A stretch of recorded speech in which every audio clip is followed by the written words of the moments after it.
All right, there we go. So we are on the air live for the Patreon Google Hangout. It's kind of odd. It's only me right now. I'm hoping that more folk are going to be joining us soon, so that's great. Yeah, but this is kind of interesting. Realizing how badly I need to shave. This is a bad beard. This is a scruffy bad beard. But yeah. That's okay, though. Just open up some pods here. We got some Q&A pods. That feature seems to be disabled. Let's see what else we got going on here. As you can tell, I do a lot of Google Hangouts. And by Google Hangouts, I mean I don't do a lot at all. So that's okay, though. That's okay. I am Masson, one of the hosts of Nintendo Dads. Yeah, this is a thing that we do. Y'all. So we're gonna see if anyone actually comes on board. I don't really know how we'll even tell if people come on to this. What is you? Profile. What is that? Is that how am I being broadcast? I don't know. Oh, we got one person who's viewing it, or maybe that's me viewing myself. I don't really know. Present to everyone. Profile mute. I don't know what's going on there. It's so weird. I'm really hoping though that hey, there we go. Got someone coming in right now. Brian. Hey. Hey, how are you? I'm doing good. How are you, Justin? Good, thank you. I'm glad this actually worked. I was like, I don't know, it's not connecting. What is going on? I got Zach calling me right now. I'm going to hang up on him. Okay. There we go. What's going on, Brian? Oh, just watching a baseball game. Who are you watching? The Atlanta Braves. Atlanta Braves. Big Atlanta Braves fan? Oh, yeah. Yeah. Ever since it's probably around 14 or so. So nice. Been going to games every year. Got to go to the World Series in 1999, which was pretty awesome. Oh, that's pretty fantastic. Yeah. Actually, I met my wife there, too. Oh, really? That's awesome. Nothing wrong with that at all. So we're both big baseball nerds. So what is like baseball nerds, what is that like? Well, it's a long season. So they play for 6 months out of a year, usually about every day, every 10 or 15 days or so, they'll get a day off and travel somewhere. And then, it's just a lot of commitment. 6 months out of the year watching baseball. Yeah. So do you travel a lot around to see them a lot too, or is that just kind of whenever they're local, as local as can be? See, I'm about 3 hours from where they are in Atlanta. Okay. So we don't get to go to a lot of games during the year. Right. Usually, I don't know, 4 or 5 games a year, but we haven't even been to our first one yet this season. It's been a very busy summer. We just bought our first house and just moved. Oh wow, nice! Congratulations. A lot of busy time with getting all that settled. So sure. But we do have tickets. We are going to our first game in September. Nice. In just a few weeks. And how are they doing in this season? Terrible. Terrible. This is so there's no World Series hope here. Yeah. There's not a chance. We're bottom of the rung in the entire MLB. Oh wow. It's bad. It's bad. I like that. So, you should be pretty honest about it. I still enjoy it, even if we're losing. I remain a fan. Good. Excellent. Speaking of always remaining a fan, with that sexy music that's coming in right now, Zach Erickson. Why is my microphone on? Why is it using the wrong camera? I don't know. It's using the wrong camera, but you had some really sexy music coming in there. Yeah, dude. It's pretty Careless sweet. Whisper every time. It's baller. On the line with us is Brian. Yeah, what's going on, man? Hey, Zach. How's it going? Good. I was just talking to Justin. We were talking about baseball. Baseball. Sports ball. Baseball. Sports ball. Sports ball. Yeah. We got compliments from last week that we had the most hockey talk ever, and people liked it. I was like, people liked it? Really? Well, I hate to tell you, but I hate to tell you, but I don't really. That was like about the extent of my hockey knowledge. About the extent of the hockey talk. I like it. That's about as hockey as I get. I don't know. That's fair. Like something about a hockey stick and a puck. I don't know. Stuff like that. I like it. I like Dude, hockey. I just had like the last 2 days. I left Edmonton yesterday, Justin, at like probably 6 o'clock, and just got back. Wow. Yeah. What were you doing down this way? Whole lot of. Well, I had to go to the bank and do some signing for student loans and Okay. like have my mom as a co-signer, because being 31 and having your mom as a co-signer is a cool thing to do still. So that's fun. Nice. That's what I get for being in school for 9 years. Anyway, The sacrifices. so I had to do that, but it's all gotta be done that way, I guess. Nice. So, whatever. Brian, how are you liking the line chat so far? You just jumped in today, right? Yeah, I did. Still trying to figure it out a little bit, but it seems pretty cool. Yeah. I like that there's a lot of different things that you can add to it, like the notes area where everybody's posting their Nintendo Network ID, their 3DS codes. That's really cool. Yeah. Line's pretty slick, man. I really like Line. Yeah. Yeah, when Zach kind of approached us about, we should get in this line thing, I was like, another messaging app, like, man, because we used to just have like a iMessage chat, just the three of us. It seemed to work really well. Right. But we moved to Line now, and I'm like, yeah, this is stellar. Like, this is super easy to use. I like the animation stuff. I like the private groups. It's really great. It's pretty cool. I know there's lots of different options, and we've even kind of thrown around the idea of maybe having like a Facebook group or something like that. We're not, I don't know, something, but I do like for patrons to have something that's like, a little bit more personal and more self-contained. Whereas like Facebook is like a huge, once you do that, you unleash it to the masses and everything. You know what I mean? So I'm kind of sworn off Facebook. Yeah. Yeah, I'm surprised at how many people I know have done that, and yeah. So what made you kind of swear off it? Too much drama that just was unnecessary. Yeah, That's one of the two reasons. That's one of the two reasons that I've seen. I've seen there's just too much drama, and also I've seen it's like the Justin not going to Walmart thing. It's like just too much power in one little container or something. Yeah. So yeah, I just call that a crazy wife. That's all I call that. Hey, you know what? You're supportive. And something. Sometimes you're that too. I am something. But yeah. Nice. So Brian, what have you been playing lately?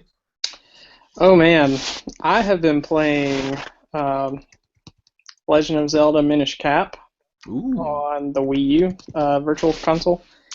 Man, that is a fantastic game. Really? Yes. I haven't played it. I picked it up when it was on sale. I haven't played it yet. What makes it so fantastic? No, that was the same for me. I never had the Game Boy Advance, so I missed all of those games. So when it went on sale, I decided I'm going to pick it up, and it took me forever, but I finally got around to playing it. Man, it's just so good. Like everything that I love about what is it, Link to the Past. It's very much that style, but just elevated even more. Like the music, the sound effects, everything is just even better. They just improved upon it. The new gameplay mechanics of being able to shrink down and having to solve puzzles as a tiny version of Link. Wait, what? Was just really fun. Yeah, dude. Minish Cap means like Minish as in like miniature. That's what the whole right. The Minish, I guess, is like a race of creatures or people or whatever, and yeah, they're tiny. So the whole world looks enormous when you are Minish Link, and it's just like a new way to solve puzzles. So you gotta I wonder if that was at all some of the inspiration for Pikmin. Just when you're describing that miniature kind of everything else looks gigantic approach. I wonder if there was some connective tissue or they may be being developed around the same time. Maybe. I'm not sure. I don't really know what the timeline was. Game Boy Advance, and I think Pikmin came first, but I think that's... I mean, it's possible that there was some connection there, some inspiration. Sure. And then the companion that runs with you, like on Ocarina of Time, you had Navi the fairy. So in Minish Cap, your companion is Eslo, and he's your hat. So he was somebody else that now he's got a curse placed upon him, and he is your hat that you wear on your head, and he comes up alive at some point and makes like sarcastic comments to you while you're playing, and it's done really well. Nice. That companion character of the Zelda franchise has been very staple for like the last 15 to 20 years, right? We've had it in various forms, but does anyone recall there was no companion that we saw in Breath of the Wild, was there? Not really. There was like the voice, like the sort of disembodied female voice that was in the demo, right? That some people assume might be Zelda, and there's also the slate that kind of, it's not really, it's more of like the Ocarina than it is the Navi. Yeah. But who knows? Yeah, like it hasn't always been like that though, right? Like the original Zelda was. Legend of Zelda didn't have that. It was almost more of a tutorial character that, and then a lot of games since then have come out, like Mario and like the Mario and Luigi series is notorious for that too, right? Where it's like the little, whatever the little star creature's name is, has that too. And yeah, I wonder if they'll have anything like that. It's possible, but I don't know. We'll see. I wouldn't be sad if we didn't get it. If instead it was kind of peppered throughout the game, of like kind of like in the demo where it was like the old man, right? And then you go to the next town and it's somebody else, and you go to or maybe it's like a race of people or a like a society of people, like a guild. I don't know. Like it's like this old man's buddy who I don't know. We'll see. But that just happens to look the same. Yeah. Whoa, Jesse. I made it. Nice. Welcome. Hey Justin, we just got another medal. Did we? For what? Being Canadian? Swimming. Nice. Again. Good for us. Do you have you been following the Olympics? I've been following the rugby women's Olympics. That sounds brutal. Because I am a huge rugby fan, and we had two of the players from Lethbridge here. Right, yeah. Yeah, and they did tremendous. So yeah, I was happy with that. And now there's like one of the swimming people is like 16 years old. That's ridiculous. Yeah, that Penny something. Penny from, isn't that like the girl from Inspector Gadget? I think she is as well. But yeah, and she's like from Quebec. I always feel like really underaccomplished. Like I'm a 35-year-old fat man with like a 7-day-old beard. I can't do that. And the 16-year-old's got 2 medals. You know what, though? That is literally her entire life. My beard is older than she is. Yeah.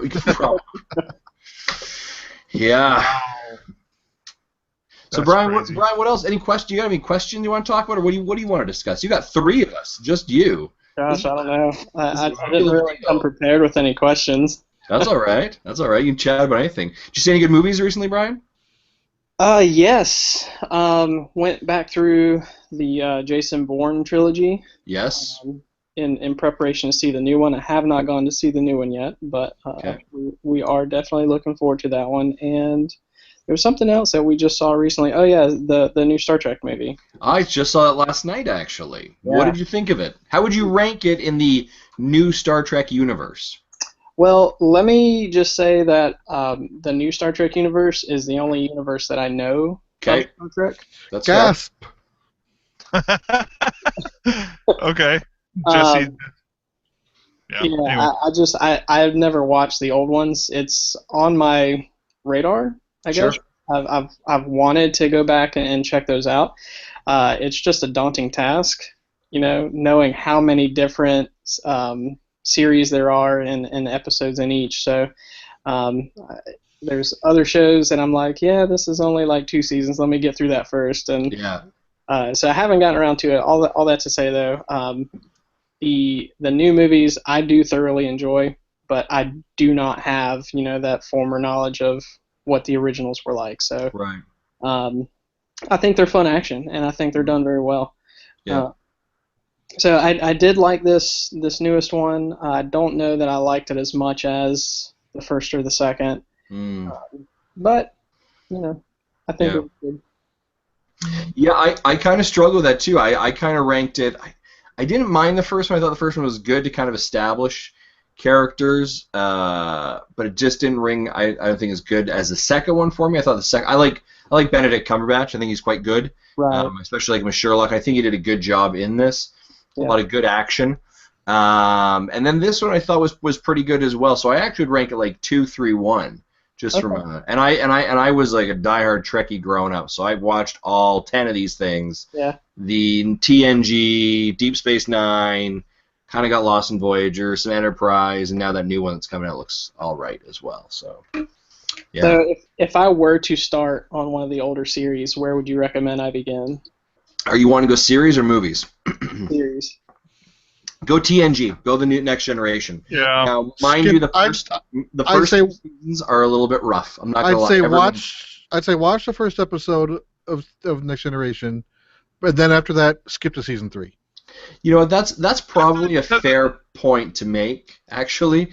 What about the spoiler alert, like the whole Tasha Yar thing? Is that a that does play some prep. That there's an importance to it.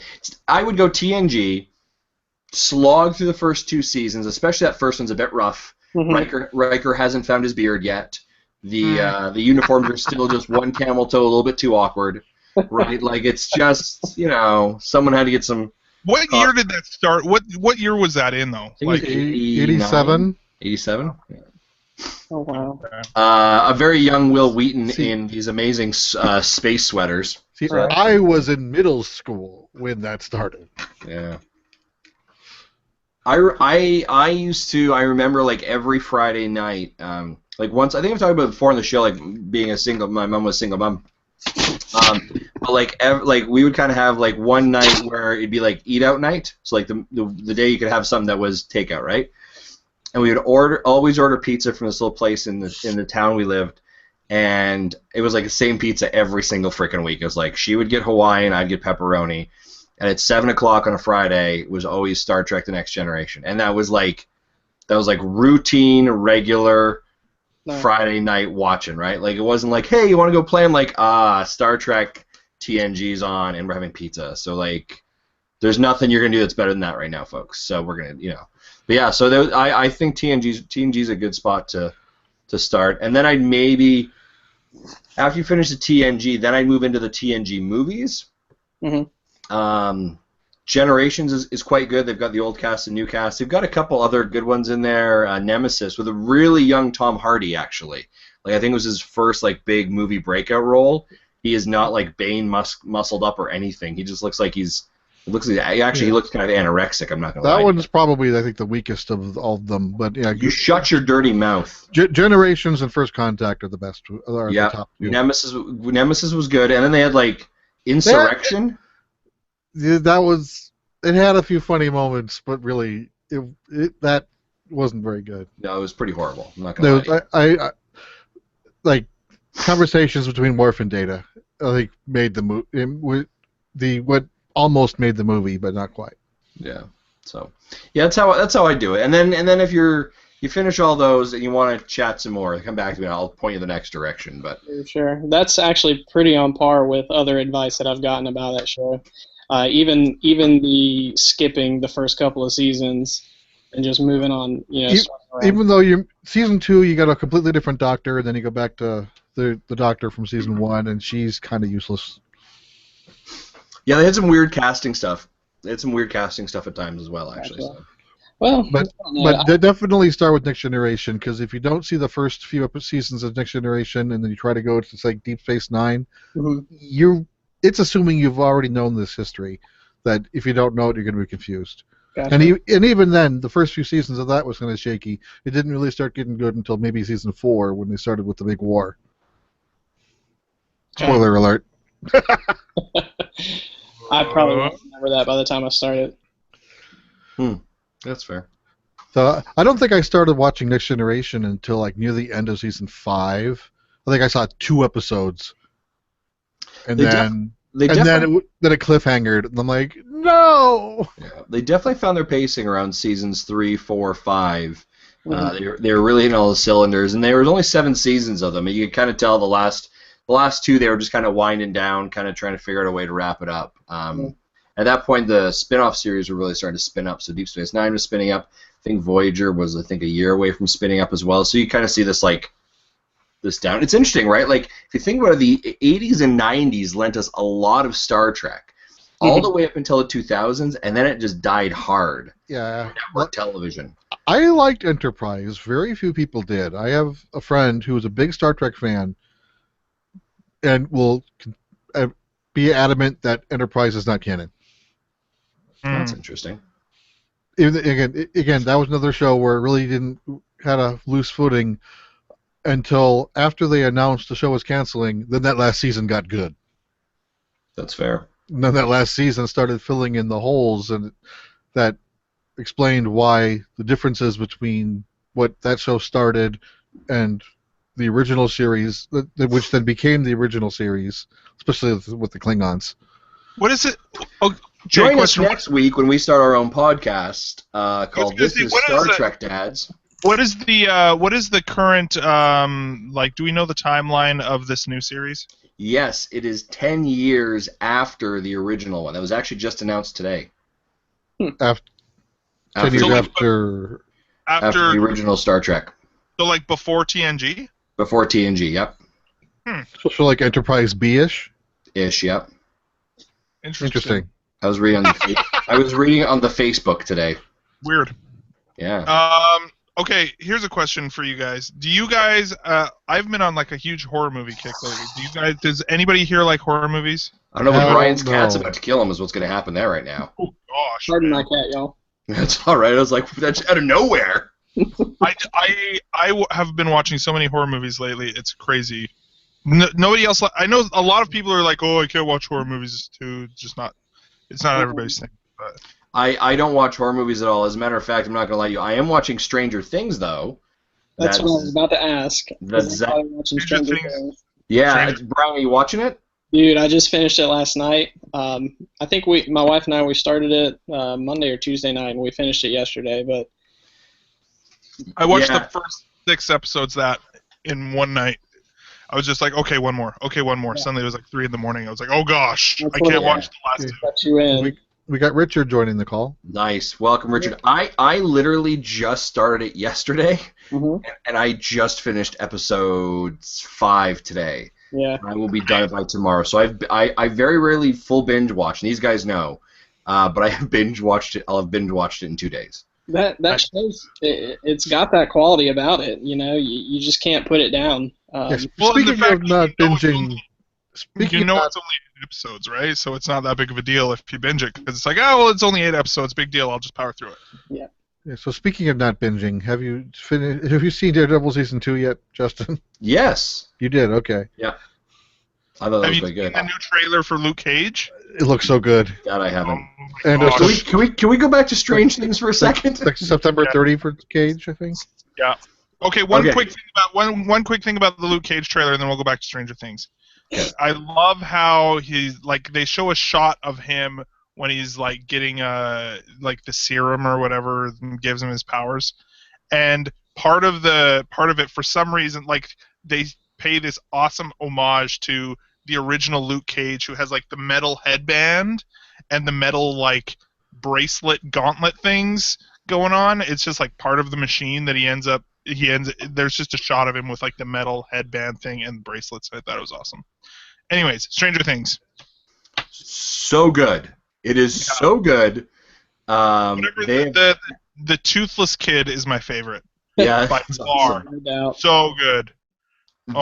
They have captured that 80s vibe, down to a T. right? Yeah. Like, I mean, it feels like it just soaks in the 80s. Even the score, I think the music they put on it is very Mhm. good. I find the sheriff really, really compelling. I like the actor who's whoever's portraying him, and the character's really, really interesting. Right. I find that quite cool. Winona Ryder too, man. Yeah, She's, bang up She's job. got a tough part to act, and she's killing it. Yeah. mhm. And it's got like that. It's got that. It's got the X-Files feel to it, right? It's got that. It's got a little bit of everything. Like it's just, and almost like monster. Like just getting to a point now where we're starting to see the creature, Mhm. right? So and it's becoming more apparent. It's got like almost M. Night Shyamalan feeling at times to it. Sure. Like it's just really good. Yeah, dude, I love that. It's so good. It's I'm looking forward to to see what they do with season 2. I won't no spoilers for that because Did but they they've announced it. They've announced it, I think. really? Good. I think so. Huh. Interesting. Um, I wonder if it's going to be kind of like almost done the way that like American Horror Story's done, where it's it'll be set somewhere completely different no cast. spoilers. No spoilers. I can't get into that without getting into spoiler territory. Oh, So- okay. All right. So all right. I doubt it though. I doubt it. Is Okay. all I'll say. So in short, look for my reaction to the line chat in about 24 hours from now when I'm done the movie or Yeah. done it. Okay. But it's Nice. definitely where are we here? So season 2 is a go. Yeah. So yeah, it's a go. So that's awesome. So but yeah, that's pretty good. I've been binging that. I just saw the freakiest movie called The Babadook. I don't know if you've ever even heard of it. I've heard of the Babadook.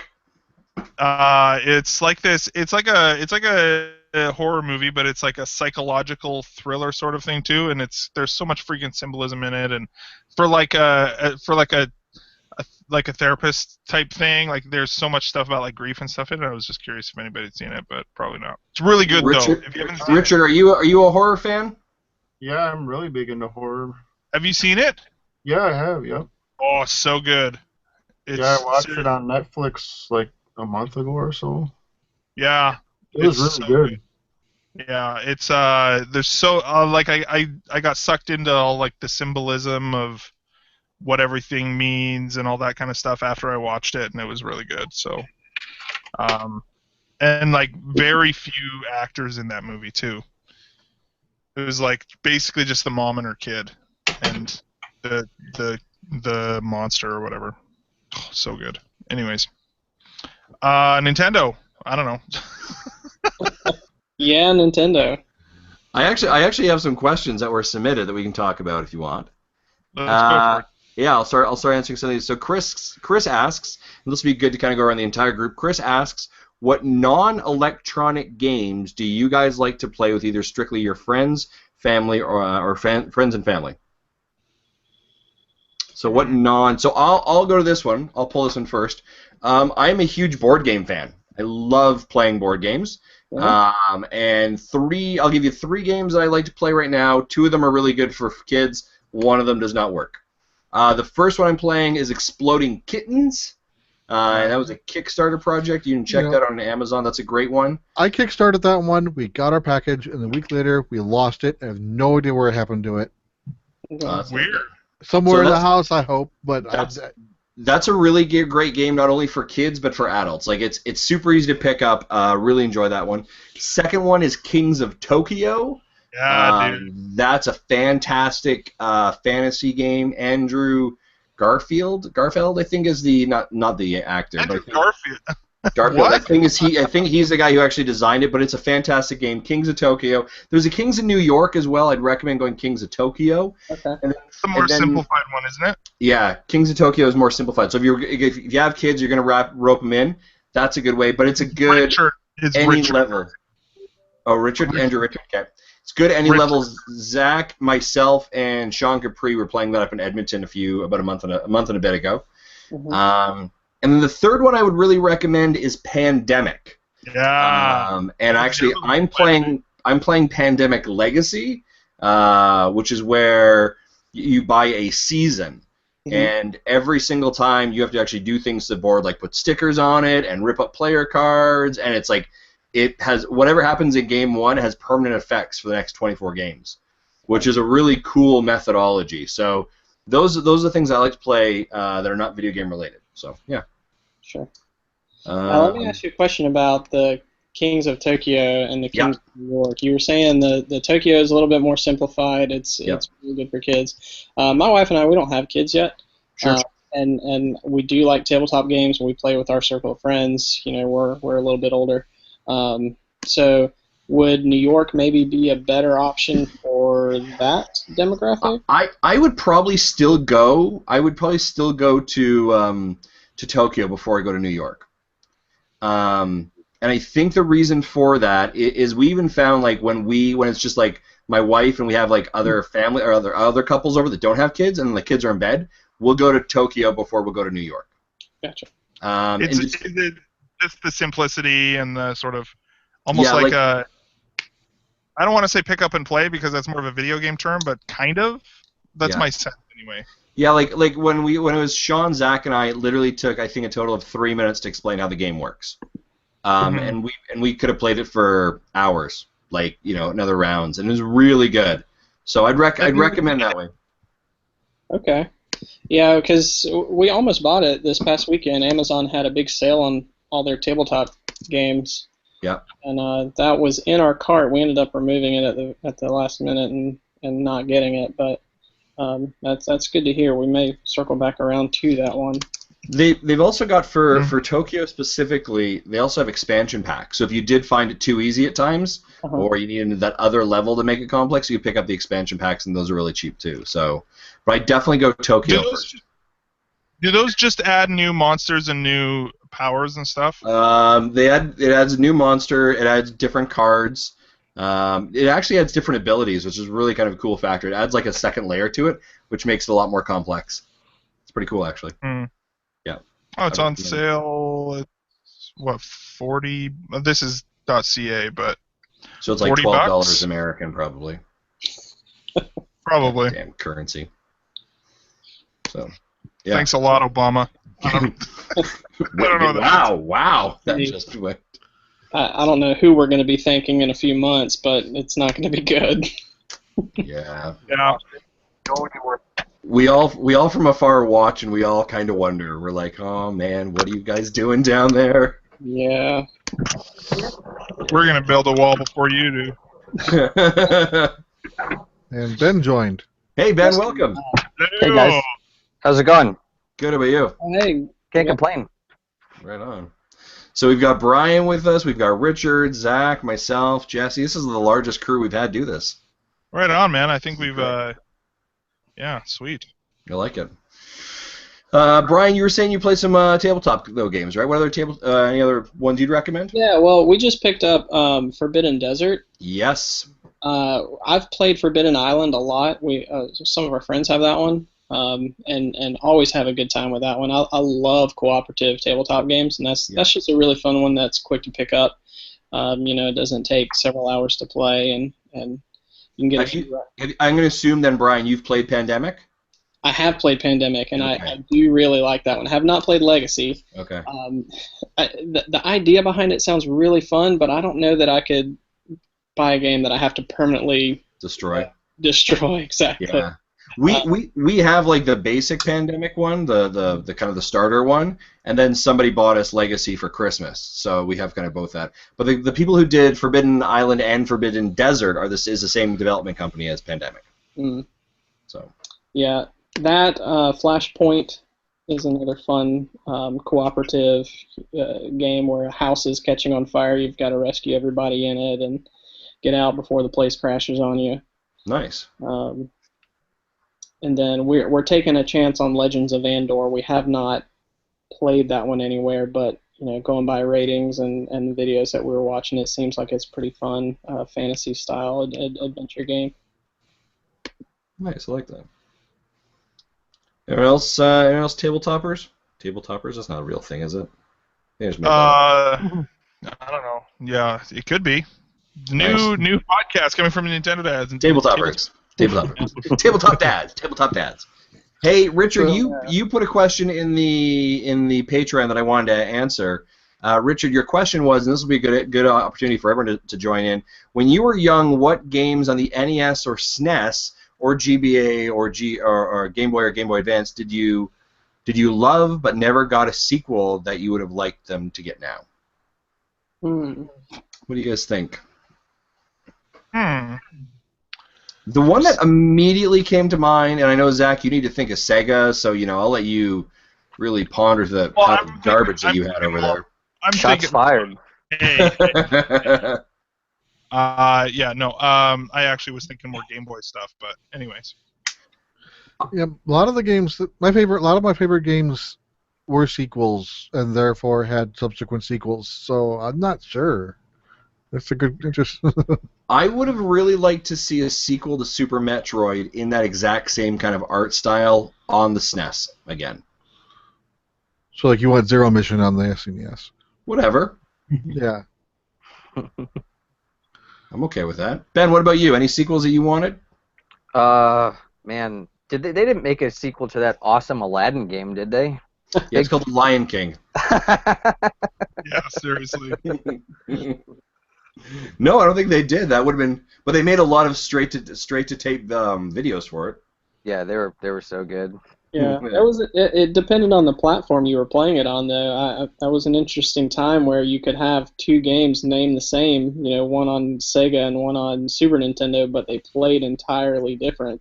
Was Aladdin considered a good one for I think it was good on Sega, but it was considered pretty bad on Super Nintendo, if I'm remembering. Yeah, I think both of those games, Lion King and Aladdin, were supposed to be better on the Genesis.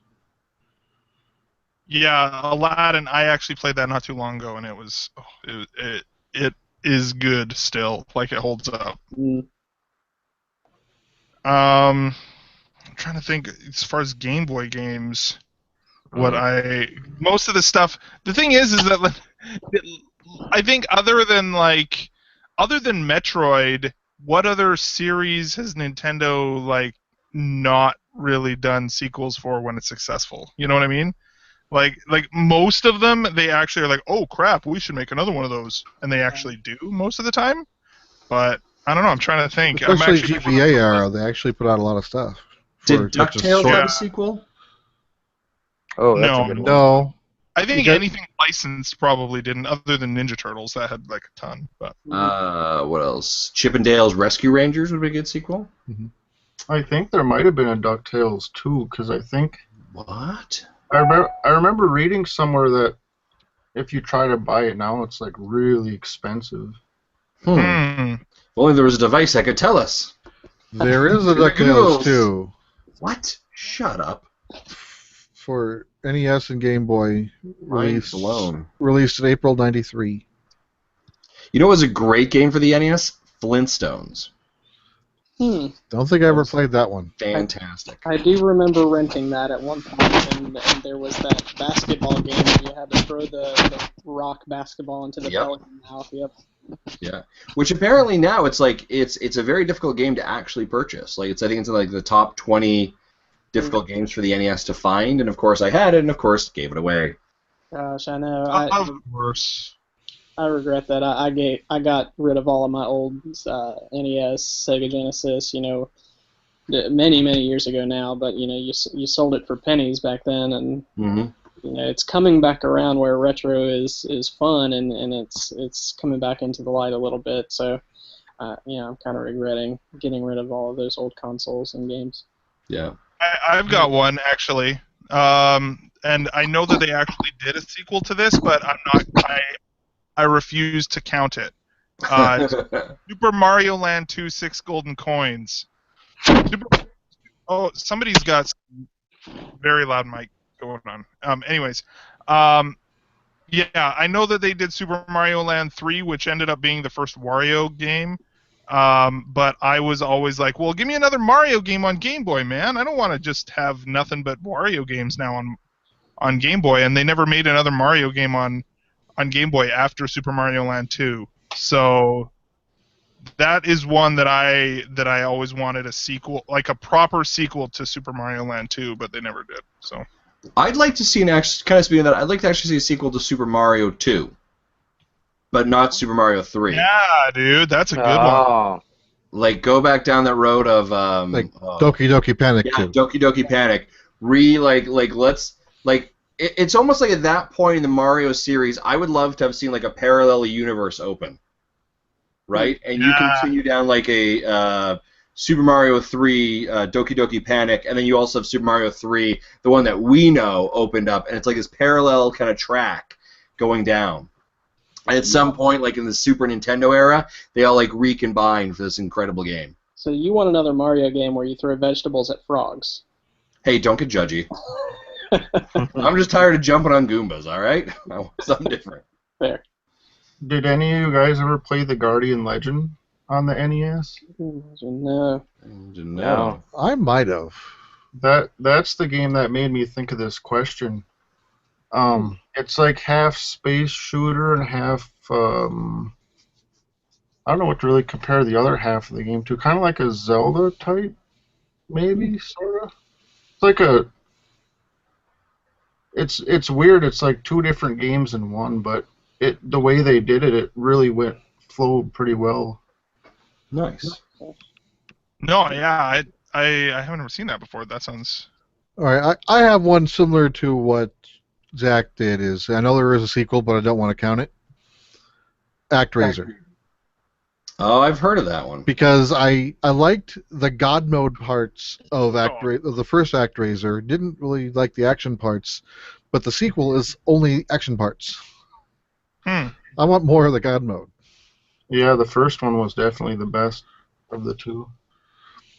I remember playing it a while back, like on an emulator. I'm on my computer, and I got to the final boss, and I couldn't beat it. But I enjoyed the God mode part. Nice. Nice. I might have to play that through again.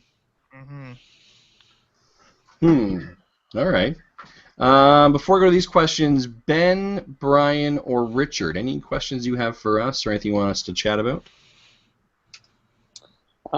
Sure. Has anybody been to one of the Symphony of the Goddess concerts yet? We'll hand this over to Jesse. Yes, I have.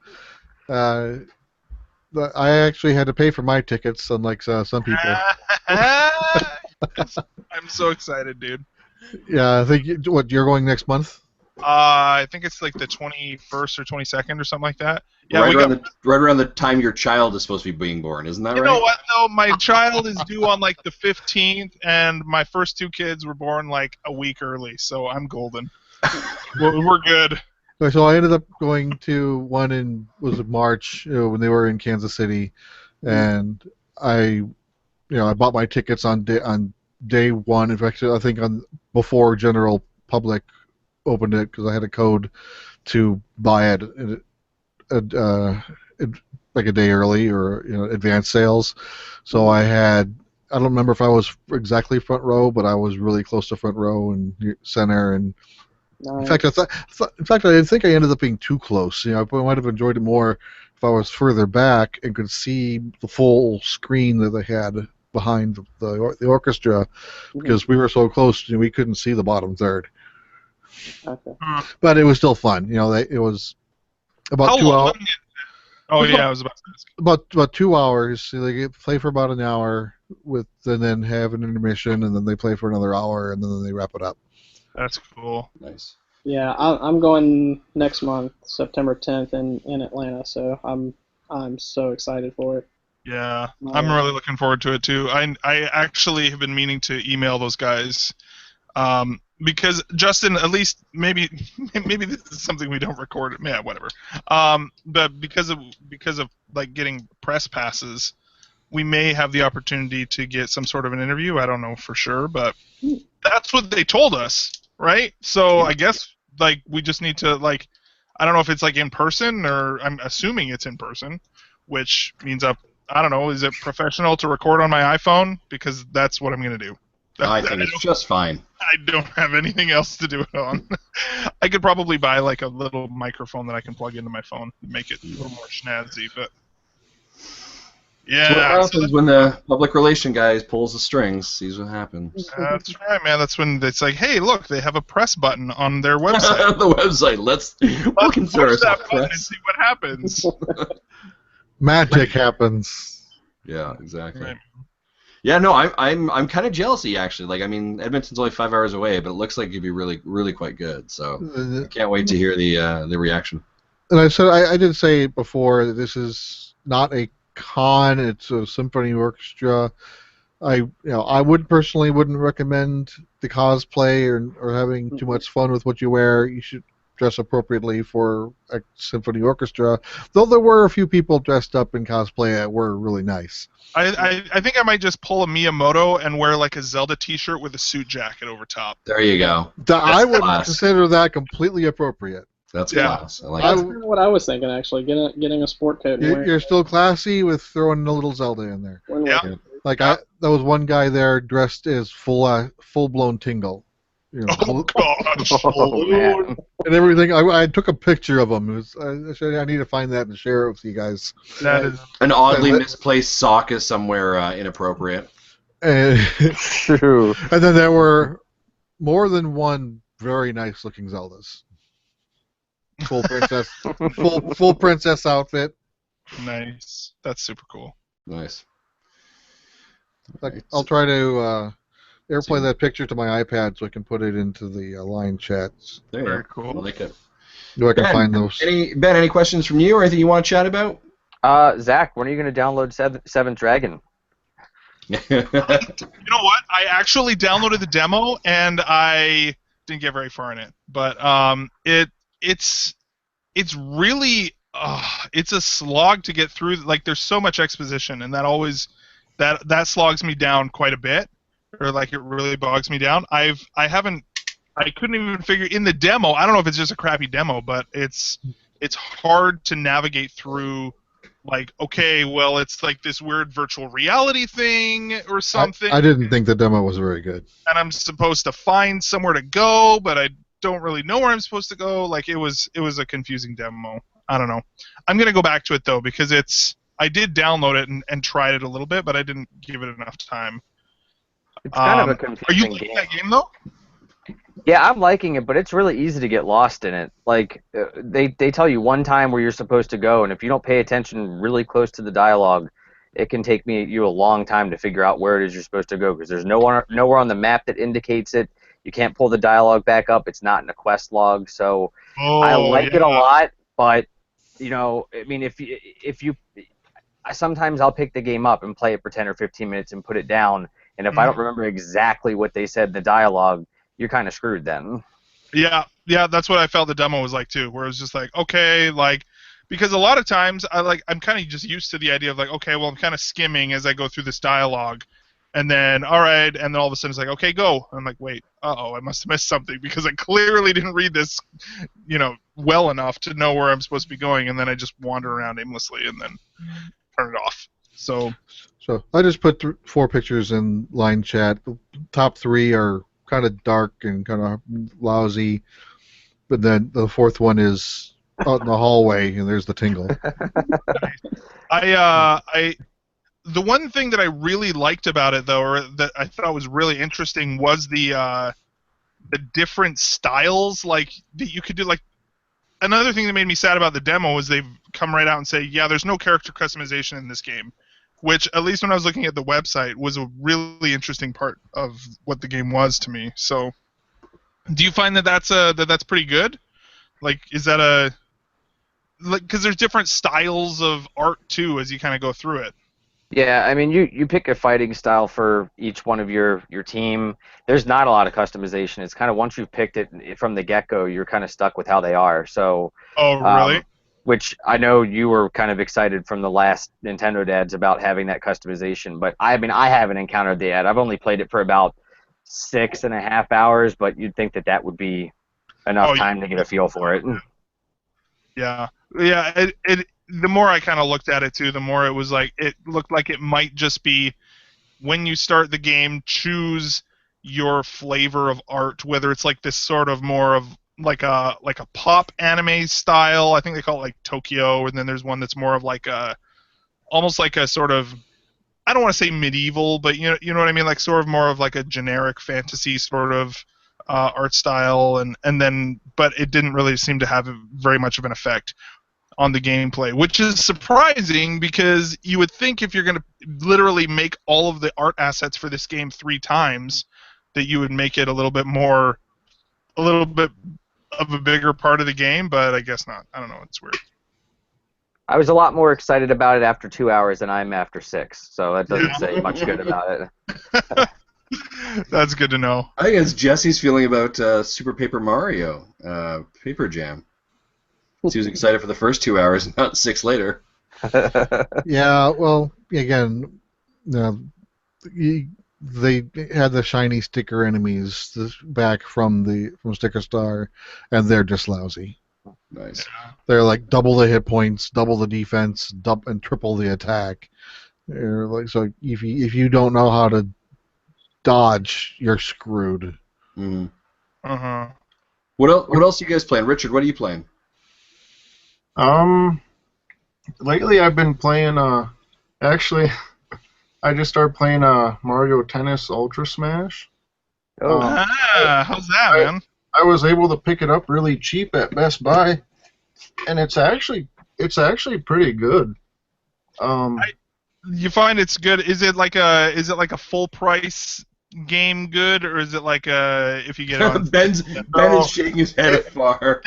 It's definitely if you can get it cheap. It's discount bin good. Yeah. It's box quote for you. I paid I think $16 for it, so that's probably a fair price for it based on what I've heard. yeah, that'd be okay. It controls good like the other ones do. It's just the modes. I don't understand what they did. They didn't. There's not even like a tournament mode really. You just Wasn't Mario Kart kind of like that when it came out though? Like it was good, but I feel like Mario Kart 8 didn't really get good until the DLC came out. Like before then, it was kind of like, well, it's maybe like a 7.5 or an 8. They didn't really do anything amazing with it, and then they did the DLC, and everybody was like, oh man, this is amazing. No, I think you're on crack. I don't think that I'm not the only one who like the menus and stuff there was just a lot of stuff going on in that game that people were like, yeah. I know the people who felt the 150cc were easy, and I'm not in that group. I can't control the thing worth crap. Enjoyed the 200cc mode, but again, I can't even play the 150cc mode. I just remember that game that there wasn't a whole lot of excitement after you'd kind of gotten through the initial stuff. Which, to be fair, I think Mario Kart Wii had the same issue, right? Where it was just kind of. And my son managed to unlock 200, and I don't know how. I didn't think he was that good either, but apparently he's better than I am. Yeah. That's a game that my wife and I love to play together. She doesn't play a lot of games, but that's one where she can get pretty competitive in. Nice. So we love that one from the start. We've had no issues with our the modes or whatever that it has to offer. The DLC though it was like super exciting when that came out, and for it to come out as oh no, I guess it wasn't free DLC. Never mind. I was thinking that it was like $10. It was super cheap DLC. Yeah, $10 or $12 I think for both packs. And then that's what I mean. With me just being a huge Zelda fan, like having Link in the game and the Hyrule Castle, and also back to what was it, F-Zero, the couple of courses with the music. Oh my gosh, I mean that took me back to childhood times and then put a big grin on my face. So I think Mario Kart is done very very well. Yeah, I think mostly what I was saying was that for people who there was a subset of Nintendo fans who were wanting Nintendo to break new ground with Mario Kart, and it felt like more of the same, and it wasn't until they did this DLC pack where they added Zelda and Animal Crossing and F-Zero and a lot of people's that was where they were like, okay, now we're doing something cool. Because a lot of people's favorite part of the original game was the battle mode, Yes. as opposed to the original Yes. races. Mm-hmm. So when they kind of went on the battle mode in 8, people that got people upset. I'll be honest with you, I forgot it even had a battle mode until you just mentioned it, because I don't even consider that as part of the game. I mean, Exactly. It's pointless. it's such an afterthought, right? Yeah. That They have to get better at being able to jump into somebody else's game on the fly and actually have voice chat added. Sure. Especially if, like, I'm setting up a group and it's all of us playing. I should be able to establish, like, we're all friends on the code or whatever it is, or it's a private room. It should be open, free chat throughout the entire game, so that I can talk smack whenever I want. Yeah, I agree. They need to fix that. We should have that option. In a public room, I'm okay with them muting chat a little bit, but in a private room, let us talk. We shouldn't have to rely on Skype. Sure. If there was one more criticism I could make about Mario Kart 8, it would be, I don't know, it seems like I don't notice how beautiful and detailed the environments are unless I'm just watching somebody else play. Mm-hmm. As a player who is racing, the action is so fast, and they've introduced this new gravity sort of gameplay element where the track twists and turns upside down and goes straight up 90-degree angles, and a lot of those details you cannot catch unless you're just watching other people play it. You can say the same for the first Kirby game on Wii U, because you pretty much have to play the game on the gamepad. You're completely missing the high-res graphics. oh, the Rainbow Curse, right? Yeah. I didn't get to play that one. Well, I mean, the argument can even be made about Star Fox, right? You're spending so much of your time looking at that freaking gamepad that you're not looking up, really, right? Yeah. Nintendo kind of did a bit of a disservice for, I think. Albeit both of those games are games I didn't buy, but sure. Yeah. I believe you. But Brian, I agree. Like, it's gorgeous, right? The game's gorgeous, absolutely is. But you're spending too much time. But I guess that's a tough argument, right? Like, it is. I appreciate they didn't make it crappy to look at. Yeah. Yeah. Yeah. Well, that really goes to the NX, right? With, like, for goodness sakes, if we're gonna have this second screen, if this is gonna be a portable unit, I know I've said it a lot, but, like, get a decent screen on that thing, man. Like, I don't want to be looking at something in, like, 480p. I don't care if it's on a tiny little screen. Like, you know what I mean? It's got to look better than that. It's got to be a good quality screen, or it's you'd lose so much detail on the gamepad. You get more detail on a Vita, which is a significantly smaller screen. So.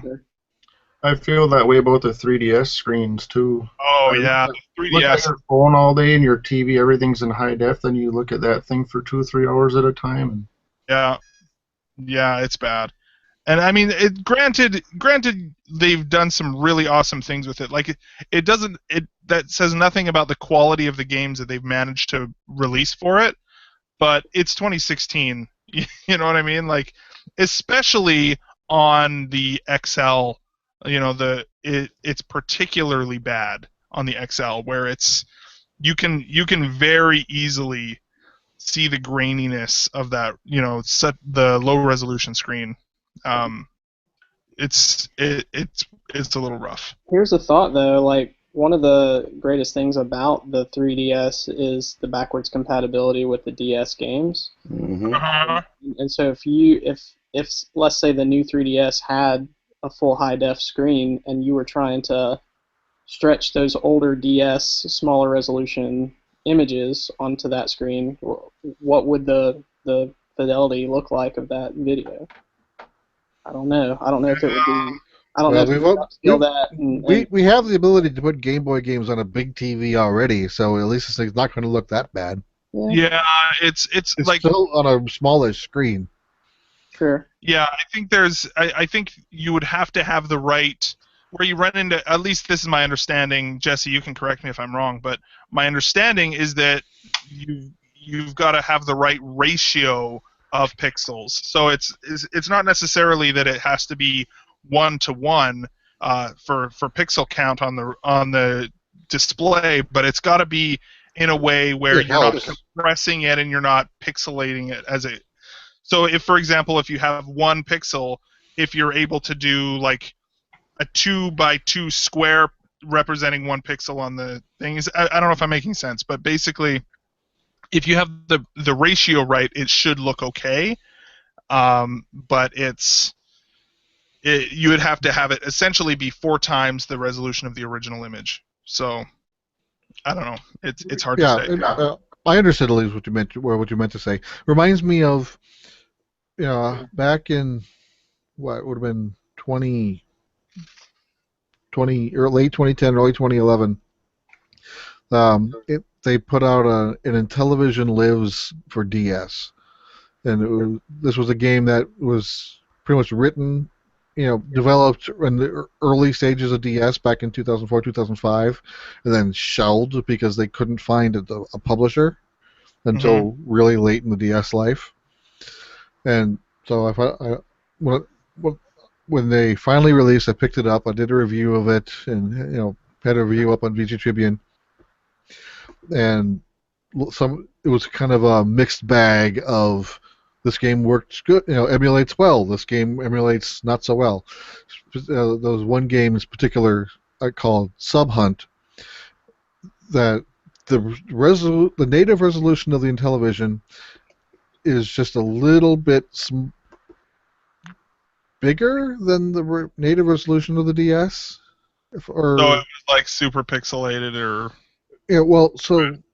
when it actually had to shrink the game down to fit the DS, so some of the rows actually had to be omitted to draw it right. And if you're looking at a picture where part of the boat is 1 pixel deep, it literally vanishes. Yeah, so you don't want to do that. I believe. I guess my point is, I believe that Nintendo can do it. I guess, yeah. right? So we don't have to worry about 1 pixel deep art anymore, like we did back in 1981, 1982. But still, as long as it's basically pixel ratios and aspect ratios need to be consistent. A lot of people don't like the black bars, but I personally don't like to see the stretched image. I think the NES Mini or whatever, they're going to be doing it with that anyways, right? So yeah, they'll probably have options for the people who want to choose what the option is. I know, like, if you try to play a Game Boy game on a GBA, you have the ability to go back and forth between the black bars and the stretch. The shoulder buttons. Buttons. And I can't. My son likes to play it with the stretch, and I can't stand how that works. That's heresy, man. I know. Oh my gosh. I think you should question your parenting. Yeah. Completely. Yeah. Well, folks, with that being said, we are just about at the top of the hour, and we got another show to do. So, yeah. So Ben, Richard, and Brian, thanks guys for jumping in. Hopefully you guys enjoyed it. Yeah. Yeah, it was fun. Good time. Thanks for having us. No worries, and thanks for being a Patreon supporter. Thank you for contributing to our line chat. You guys are in there as well. Hopefully you're finding value in that. Lots of good conversations. I'm seeing a lot of awesome stuff there. So guys, we really appreciate it. Very cool. Yeah, All right, thank you guys. See you next show. Absolutely. Thanks, guys. Have a great night. We'll talk to you soon. All right. Yep, have a good one. Take care. All right. Thanks, Thanks, guys. Bye. Bye.